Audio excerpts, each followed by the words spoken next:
The smell of disinfectant permeated the air, like a constant reminder that life hung by a thread. The white lights of the hospital hallway hummed faintly, as if to remind me that time passed more slowly in here, where every second stretched into an eternity of forced reflection. I had been hospitalized for 3 weeks after my heart surgery. 3 weeks of absolute solitude, watching through the window as families gathered in the neighboring rooms. I had watched the lady in 204 receive her 5 children every afternoon, filling her room with laughter and fresh flowers. The old man in 206 was visited by his granddaughter every day after school, and she would read him stories he pretended not to know just to hear her angelic voice. My son Daniel hadn't come even once. Not a call, not a message, nothing. I, who had spent 30 years working day and night to pay for his education at the best private school in the city, his university abroad, his house in the residential neighborhood, his luxuries, was now invisible to him. A ghost in his perfectly organized schedule. I vividly remembered the day he was born. That rainy March 15th when I first held his tiny hands and promised him he would never lack anything. I fulfilled that promise to the last penny, to the last drop of energy. I worked double shifts at the factory, sold my car to pay for his graduation trip to Europe, and mortgaged the house to finance his master's degree. One particularly gray afternoon, as I watched the shadow of a tree move slowly across the wall like the hands of an invisible clock, Nurse Marta came in with her gentle smile. She was a middle-aged woman, with premature gray hairs that gave her an air of maternal wisdom. Her brown eyes always showed a genuine warmth that contrasted with the coldness of the place. "Any visitors today, Mr. Rivera?" she asked as she checked the floor, adjusting the tubes with precise and careful movements. I shook my head. My voice had lost its strength over the days, as if loneliness also consumed the vocal cords.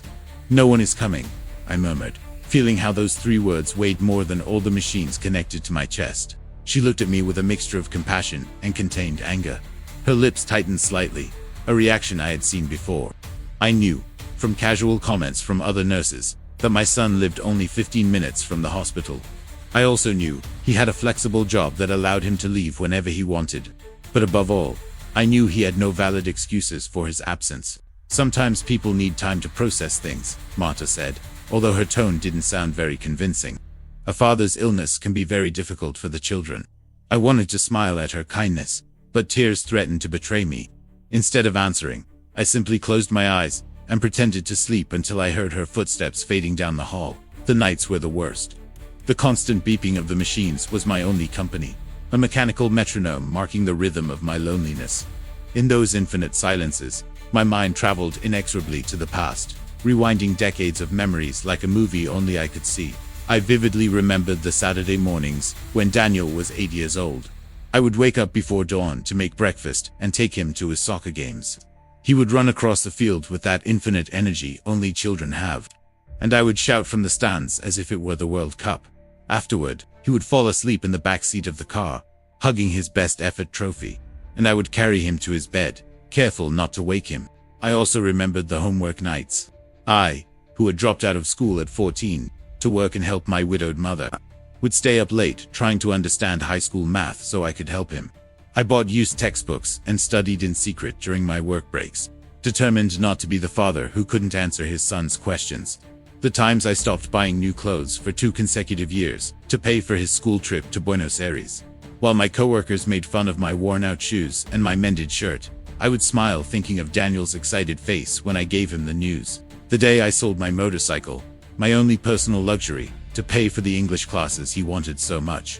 That blue 1985 Yamaha I had bought secondhand and restored with my own hands on weekends.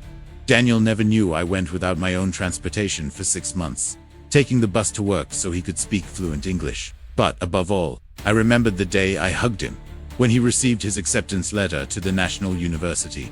It was a Friday in December, sweltering hot, and he came running from the post office with the envelope in his hands. He cried with emotion as he read the letter over and over, as if the words were going to disappear. He looked at me with those bright eyes he had inherited from his mother, and said with a broken voice, "Dad, I owe you everything. All of this is thanks to you. I will always be by your side, no matter what." Now those words sounded like a cruel mockery of fate, like a childhood promise that fades with the first adult responsibility. 2 days into my 3rd week at the hospital, as I was trying to focus on a TV show I wasn't interested in, I heard 2 nurses talking in the hallway. Their voices floated through the ajar door with that terrible clarity of conversations we shouldn't hear. "Is that the patient whose son never comes?" said a young voice I didn't recognize. "Yes, Mr. Rivera from 208, replied another, more familiar voice. "And the worst part is, I've seen the son in the hospital cafe several times. A tall man, about 35, always in a suit. He comes, orders a coffee, sits by the window overlooking the cardiology wing, and then leaves. He never comes in." My heart shrank into a fist inside my chest. The heart monitor accelerated its beeps, betraying the emotional hurricane that had been unleashed within me. Daniel did come to the hospital, but he didn't want to see me. The mental image of my son sitting in the cafe, looking towards my window but not daring to come up, broke me into pieces. What had I done to deserve this rejection? What unforgivable sin had I committed for the boy who once promised to always be by my side, to now treat me like a dangerous stranger? That night I cried in silence, biting my lips to make no sound. The tears ran down my cheeks like rivers of salt, washing away decades of sacrifice and unconditional love. The loneliness became a physical, unbearable weight, as if someone had placed a concrete slab on my already weak chest. What Daniel didn't know was that I had left very clear instructions with my lawyer, Dr. Mendoza, a meticulous man who had handled my legal affairs for the last 15 years. Years ago, when he was just starting university, I had begun to invest with Strategic Intelligence, land on the outskirts of the city that was now worth 10 times its original price. Shares in tech companies nobody knew then, a small construction company I had bought in partnership that was now thriving beyond my wildest expectations. For 3 decades, I had lived as a modest, almost austere man, reinvesting every profit, saving every extra penny, building a solid fortune in silence. I had more money than Daniel would ever suspect. Properties in 3 different cities, a diversified investment portfolio generating considerable passive income, and bank accounts that could secure the future of several generations. But I didn't want to leave my legacy to someone who didn't consider me worthy of a simple 15-minute visit. That decision wasn't born of revenge, but from the deep pain of understanding that I had raised a man who valued his emotional comfort more than his father's well-being. If he couldn't be present when I was alive and needed him, what right did he have to benefit from my death? It was then that, using the hospital phone, I contacted Dr. Mendoza. His voice on the other end of the line sounded concerned when I explained my situation. "Mr. Rivera, I perfectly understand your frustration," he said in that calm tone that characterized him. "I've seen similar cases in my practice. Children sometimes distance themselves when parents get sick because they don't know how to handle mortality." "Doctor," I replied with a firmness I hadn't felt in weeks, "I need you to prepare a letter for Daniel. A letter that will reveal the truth about my estate at the right time. But I also want you to include a very specific condition." Over the next hour, we designed a strategy together that would test my son's true feelings. It wasn't about manipulation, but about creating an opportunity for him to understand the value of presence before it was too late. It was Friday afternoon of my 4th week in the hospital. The sun filtered through the Venetian blinds, creating patterns of light and shadow that danced on the white walls. I was lying back, my heart beating slowly under the constant monitoring of the machines. When I heard familiar footsteps in the hallway, I recognized them immediately. For 35 years, I had heard those steps.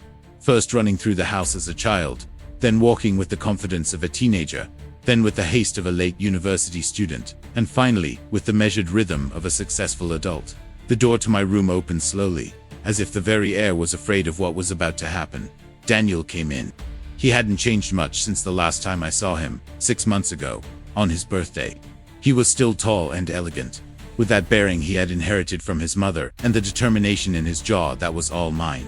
He wore a dark gray suit that probably cost more than my 3-month salary at the factory, and his Italian shoes shone with a luster that spoke of a comfortable, orderly life. But his eyes, those brown eyes that had shone with tears of joy on his university graduation day, now showed discomfort, not affection. It was noticeable, in every line of his body posture, that he didn't want to be there. His shoulders were tense, his restless hands fidgeted with his car keys, and he avoided direct eye contact. "Hello, Dad," he said in a dry, mechanical voice, as if he were performing an unpleasant bureaucratic task. I tried to smile, though I felt the muscles in my face tremble with the effort.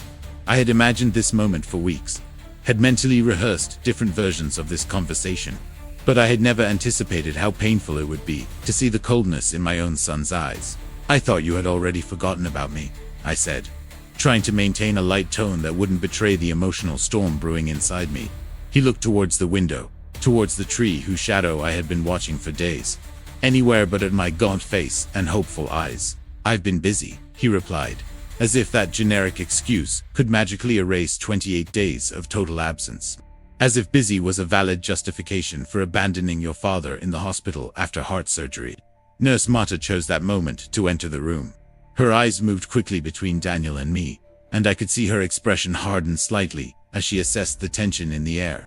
Without a word, she took a manila envelope from her pocket, one I had asked her to keep until this moment arrived. "It arrived today," she said simply, placing it in my hands with a gentleness that contrasted with the harshness of the situation. Daniel frowned, for the first time showing something akin to genuine curiosity. "What's that?" I took a deep breath, feeling the air fill my repaired but still fragile lungs. The envelope had the seal of the Mendoza and Associates law firm. With slightly trembling hands, I opened it and unfolded the official documents inside. The first page was a typed letter on letterhead. I began to read aloud, though my voice was weak and I had to pause for breath. "Dear Mr. Daniel Rivera, your father, Mr. Eduardo Rivera, has decided that this will be the last direct communication between you at this hospital. For the last 15 years, Mr. Rivera has built a considerable estate through strategic investments and prosperous businesses. You have been named the primary heir to a fortune amounting to approximately $2.8 million, including real estate, stocks, business shares, and savings accounts." The silence in the room became so thick you could cut it with a knife. Daniel looked at me with a mixture of disbelief and shock that would have been comical in other circumstances. I continued reading. "However, this inheritance is conditioned on a single requirement: having been present for him in his moments of greatest need. The will shall be reviewed based on your actions during your father's hospitalization. What you do from today will define not only your future financial situation, but your place in this family's history. A fortune." Daniel stammered, as if the words were foreign in his mouth. "2.8 million. Dad, where did you get... I closed my eyes and nodded slowly, feeling the weight of decades of kept secrets. "Yes, son. And it was all meant for you. Every investment I made, every piece of land I bought, every share I acquired. It all had your name written on it from the beginning. But tell me, what have you done for me in these 4 weeks?" Suddenly, everything I had held inside for a whole month came out in a rush, like a dam finally giving way to accumulated pressure. The words burst from my chest with a force I hadn't felt since before the surgery. "Do you know what it's like to wake up every morning hoping to hear footsteps you recognize, and instead only hear the steps of strangers visiting other fathers? Do you know what it's like to hear other patients' children laughing in the next rooms, telling anecdotes and bringing pictures of grandchildren, while I wait for a visit that never comes?" Daniel began to back away towards the wall, as if my words were physical projectiles he needed to dodge. "Do you know how much it hurts that Nurse Marta is the only person in this place who asks me how I am? Who remembers I have diabetes and brings me sugar-free juices? Who sits with me when the nightmares won't let me sleep?" My voice broke, but I continued. "There's a man in room 210, who is 85 years old with advanced dementia. His daughter comes every afternoon and reads him the same storybook, even though he doesn't recognize her. There's a woman in 204 whose 5 children take turns, so she's never alone. And they argue about who will bring flowers and who will stay the night. And here I am, with a healthy, successful son, who lives 15 minutes away, and who apparently prefers to have coffee in the cafeteria, rather than come up to floors to see his father." Daniel remained silent, completely unable to meet my gaze. His eyes wandered round the room, as if looking for an emergency exit. "I gave you my entire life, Daniel. Absolutely everything I am, and everything I have, was built with you in mind.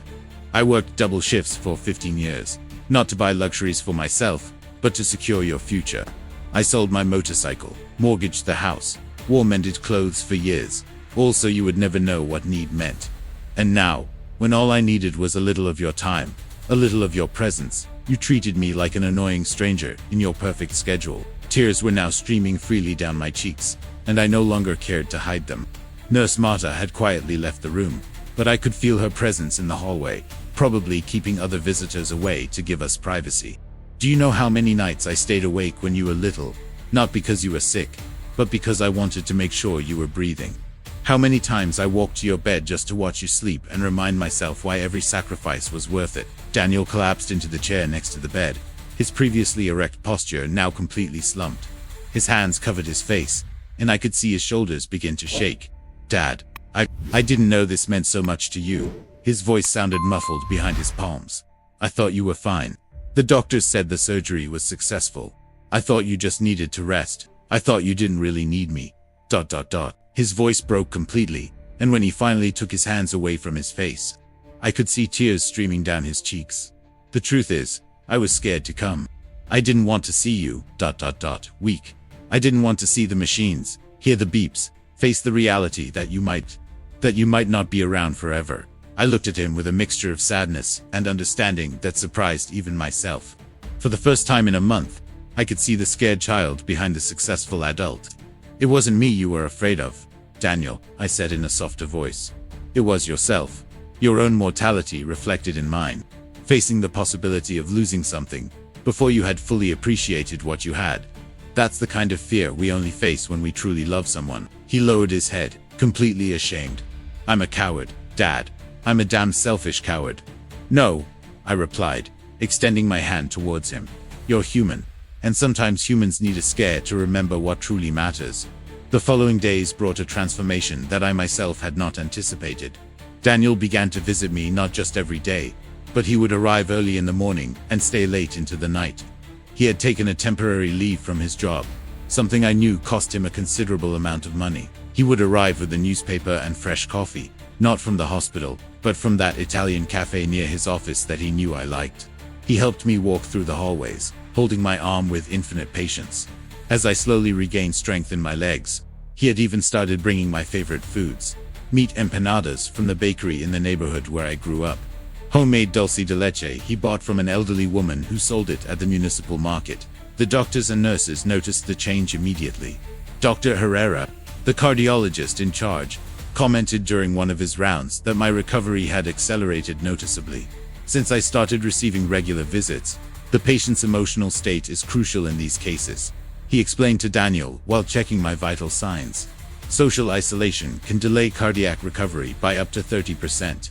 Marta smiled at me one day while changing my four and whispered in my ear, "I think that letter did more than all our sermons combined, Mr. Rivera." But in my heart, a doubt still gnawed at me during the silent nights. Was he doing it out of genuine love, or for fear of losing the inheritance? Could I distinguish between sincere repentance and calculated manipulation? That doubt intensified when I noticed small details that made me question him. The way his eyes sometimes drifted when he spoke of feelings. How he had started asking subtle questions about the properties I owned. The way he had offered, perhaps too quickly, to handle my financial affairs while I recovered.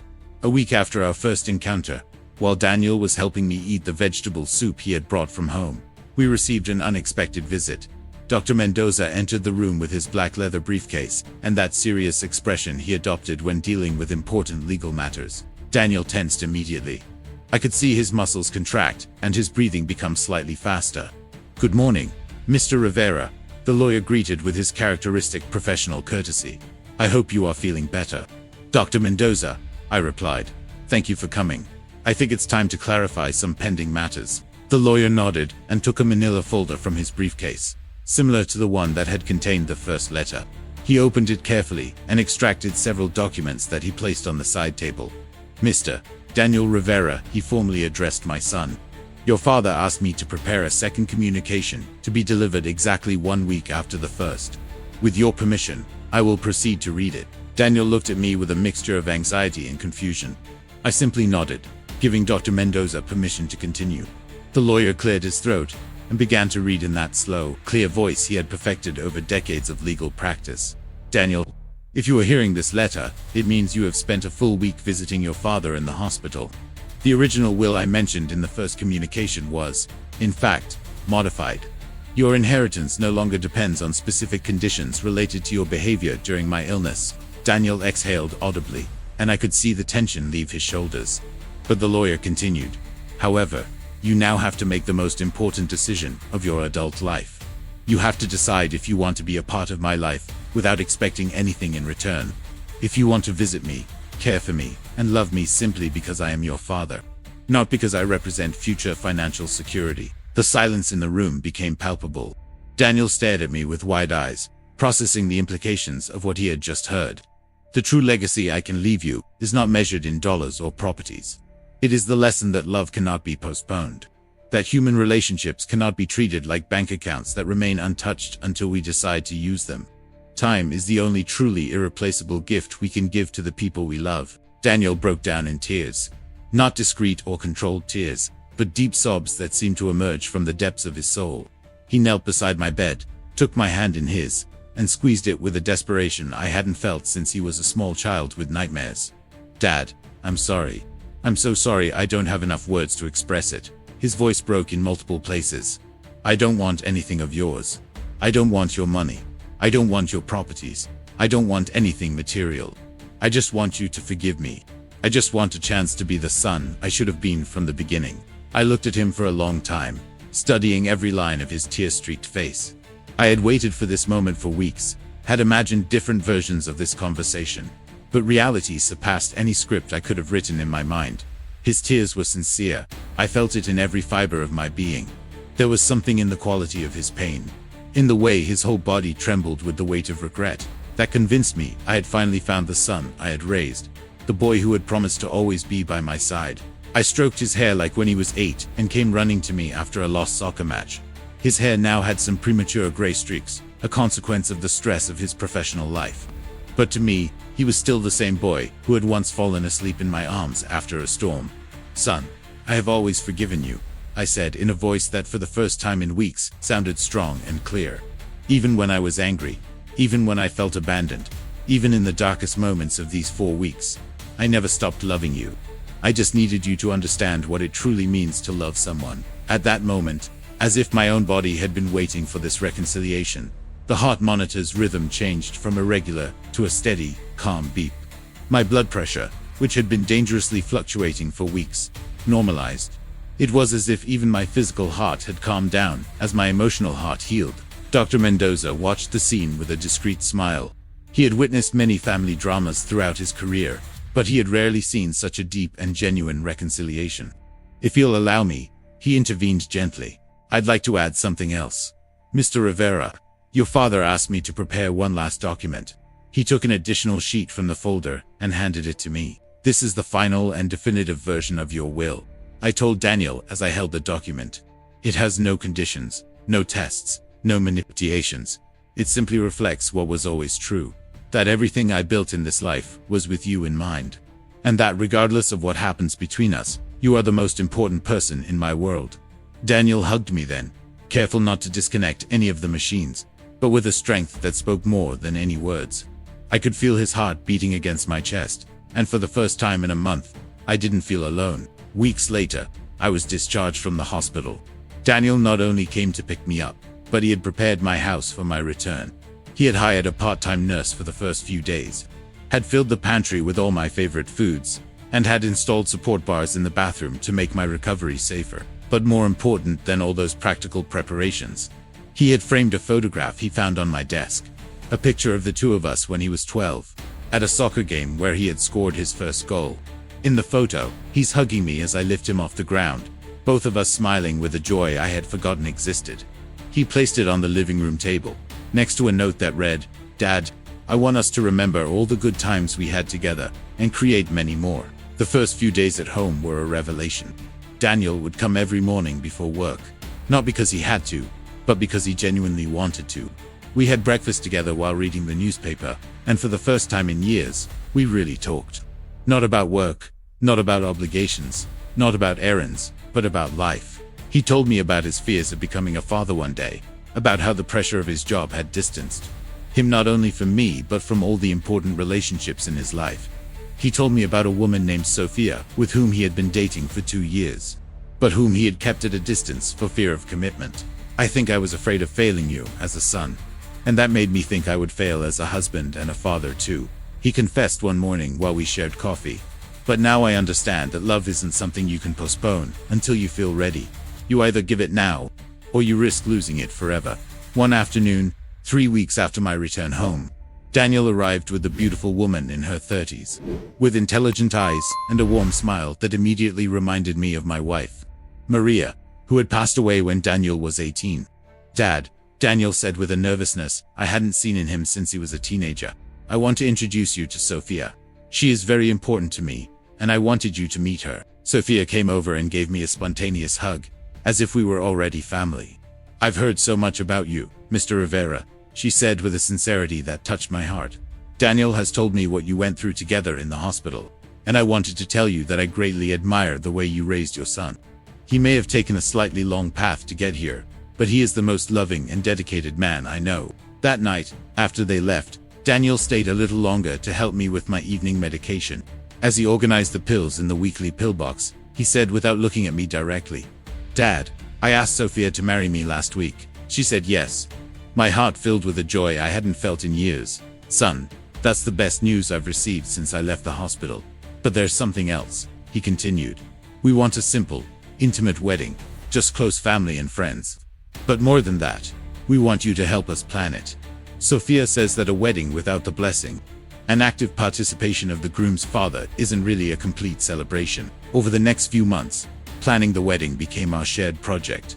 Daniel would come over on weekends, and we would spend hours looking at flower options, discussing menus, and selecting music. For the first time in decades, I felt not only like a father, but like an active participant in my son's life. The wedding was held in the garden of the house I had bought years ago, one of those secret investments Daniel didn't know about. It was a small but beautiful property on the outskirts of the city, with a large garden full of rose bushes that Maria had dreamed of having one day. As I walked down the makeshift aisle, with Sophia on my arm, whose parents had passed away years ago, I realized that this was the moment I had worked for my entire life. Not to accumulate money or property, but to see my son happy, surrounded by love, starting his own family with the right lessons about what truly matters in life. In my speech during the reception, I spoke about the lessons I had learned during my time in the hospital. For 4 weeks, I thought I had failed as a father, because my son didn't come to visit me. But now I understand that sometimes we need to go through darkness to truly appreciate the light. Daniel, we didn't raise you to be perfect. We raised you to be able to recognize your mistakes, learn from them, and become a better version of yourself. And that is exactly what you have done. 6 months after the wedding, Sophia became pregnant. When Daniel gave me the news, his eyes shone with the same emotion I had seen decades ago, when he received his university acceptance letter. "Dad, we're going to need a lot of help," he said with a smile. "We're going to need you to teach us everything you know about being a good father." "Son," I replied, "the only thing you need to know is that love cannot be postponed. Everything else is learned along the way." Now, as I write these lines, I can hear my 2-year-old granddaughter, Isabella, playing in the garden with Daniel.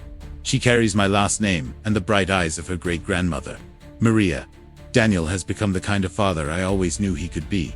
Present, patient, dedicated. Every Sunday, the 4 of us have lunch together. Daniel, Sophia, Isabella, and me. The table is filled with laughter, conversations about future plans, and stories about the past. Isabella sits on my lap and asks me to tell her stories about when her dad was little. I don't know how much time I have left in this world, but I now know that my greatest inheritance is not the properties I bought, nor the stocks I accumulated, nor the bank accounts I kept secret for decades.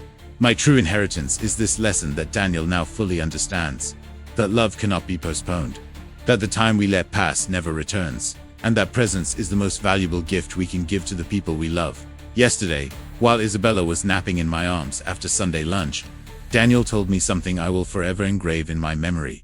"Dad, thank you for not giving up on me. Thank you for teaching me that it's never too late to be the son you should have been from the beginning." In the hospital, I thought I had lost my son forever. Now I understand that I was actually finding him. Nurse Marta was right.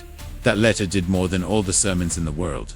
Not because it was manipulation or blackmail, but because it was a mirror that forced Daniel to see himself clearly. And sometimes, that's all we need to change the course of our lives. If this story touched your heart, ask yourself, are you dedicating your time to those who truly need it?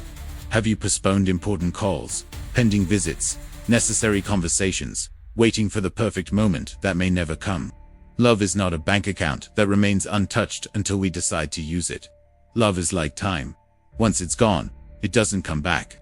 And the people we love won't be here forever. Don't wait until it's too late. Don't wait for a crisis to force you to reevaluate your priorities. The perfect moment to say I love you, to make that visit, to have that important conversation, is now. Because at the end of the day, when our time comes to depart, We will not be remembered for the properties we accumulated or the professional successes we achieved. We will be remembered for the love we gave, the time we shared, and the lives we touched with our presence. In the hospital, I understood that there is no greater inheritance than the love we give in life. Money can wait, but lost time never returns. And you? Are you living as if love could be postponed indefinitely? Or are you giving it now, while there is still time? If this story touched you, share it and subscribe for more stories that change the way we look at family.